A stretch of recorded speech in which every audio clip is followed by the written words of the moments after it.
계속해서 대구 경북 소식 전해드립니다.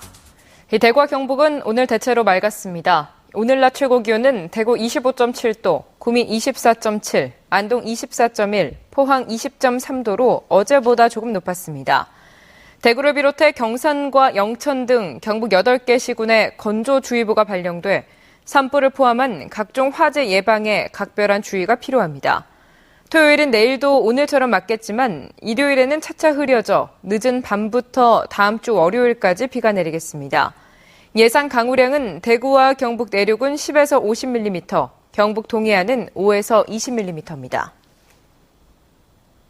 포스코 포항제철소에서 보수공사 중 고압가스가 폭발해 근로자 5명이 다쳤습니다. 오늘 새벽 5시 10분쯤 포항제철소 2고로에서 가스밸브를 교체하던 중 가스가 폭발해 이모 씨 등 하도급 업체 근로자 5명이 다쳐 이 중 1명은 입원했습니다. 이들은 내년 3월부터 시작할 예정인 2고로 개보수 공사의 사전 작업을 위해 고로의 가스밸브를 교체하는 중이었습니다. 지난 연말부터 은행들의 주택담보대출금리가 계속해서 내리고 있습니다. 대출을 받을 필요가 있는 사람들에게는 반가운 소식입니다. 금교신 기자입니다. 새 아파트를 구입하려는 직장인 김미 씨. 청약한 아파트 값의 30-40%를 은행에서 대출받아 해결하려다 보니 대출 상품의 금리가 가장 중요한 선택 기준이 됐습니다. 신혼부부다 보니까 일단 대출을 냈을 때 장기간 저희가 갚아야 되고 이자율이 높다 보면은 좀 갚기가 힘들어지고. 은행권에서 주택을 담보로 대출을 받으려는 사람들에게는 지금이 최적기입니다. 역사상 가장 낮은 금리라는 평가가 나올 만큼 대출 이자가 낮아졌기 때문입니다. 5년 이상 주택담보대출 고정금리를 최저금리와 최고금리 평균값으로 산출해본 결과 국민은행은 지난 1월 5.08%에서 최근에 4%로 떨어졌습니다. 우리, 하나, 신한은행도 석 달 만에 각각 0.1에서 0.15%까지 금리가 낮아졌습니다. 신용 등급에 따라 3% 초반에 대출이 가능해 1년 전 5%대에 비해 역대 최저 수준으로 금리가 낮아졌습니다. 대구은행의 경우도 3년 만기 고정금리를 석 달 만에 0.2% 인하한 데 이어 5년 이상 금리도 인하를 검토하고 있습니다. 연동금리는 3% 초반대 과거에 3% 초반대까지도 간 적은 있지만 이렇게 3년 고정, 5년 고정 금리가 이렇게 내려간 거는 역대 처음이라고 보실 수 있습니다. 전문가들은 앞으로 금리가 더 떨어질 가능성은 낮아 보인다며 4% 후반의 고금리로 돈을 빌린 사람은 대출을 갈아타는 것이 유리하다고 조언하고 있습니다. 그러나 대출을 갈아탈 경우 중도 상환 수수료와 인지대 등 비용이 발생할 수 있어 어느 쪽이 더 유리한지 개인별 상황을 꼼꼼히 따져볼 필요가 있을 것으로 보입니다.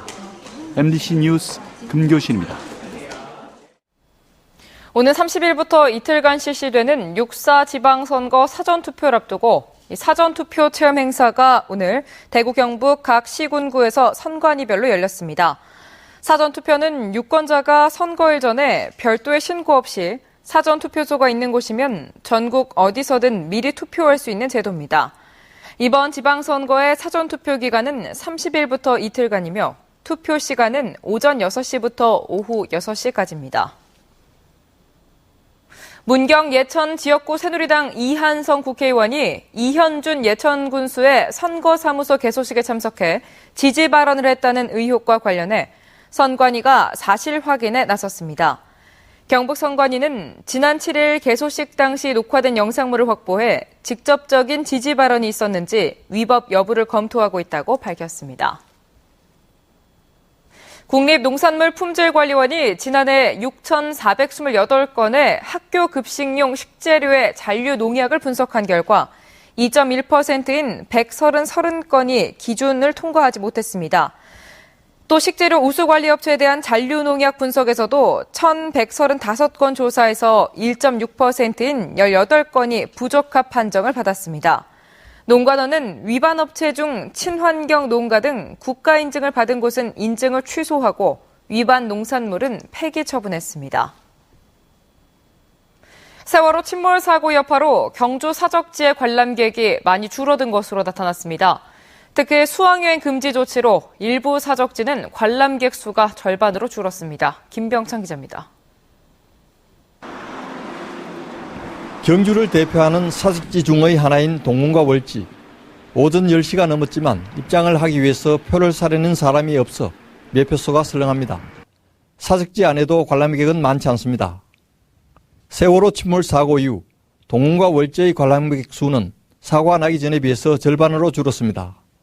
다른 사직지도 정도의 차이는 있지만 크게 줄었습니다.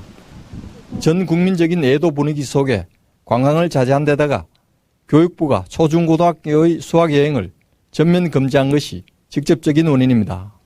세월호 침몰 사고로 인해서 학교 수학여행이 금지된 관계로 인해서 학생 단체 관광객이 많이 줄고 있습니다.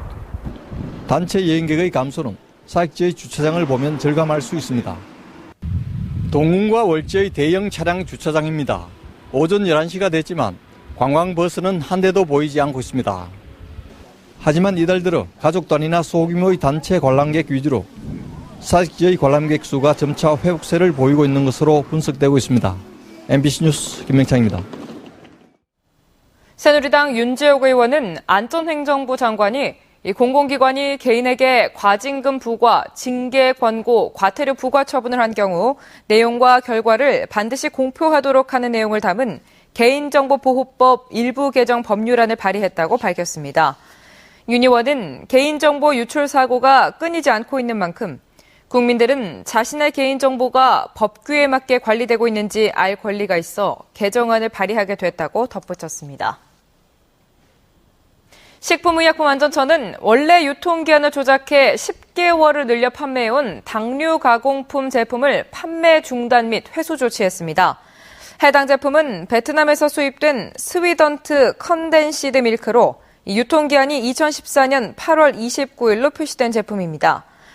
식약처는 관할 지자체인 수성구에서 해당 제품을 회수 중이라며 해당 제품을 구입한 도소매업자와 소비자는 판매업체나 구입처에 반품해줄 것을 당부했습니다. 대구 서부경찰서는 지난 3월 28일 청주시의 한 금은방에 침입해 800만 원어치 금품을 훔치는 등 지난달 3월부터 한 달 동안 대구와 청주 일대 금은방과 가정집에서 5차례에 걸쳐 1,500만 원어치의 금품을 훔친 혐의로 36살 김모 씨 등 3명을 구속했습니다. 대구 경북 소식이었습니다.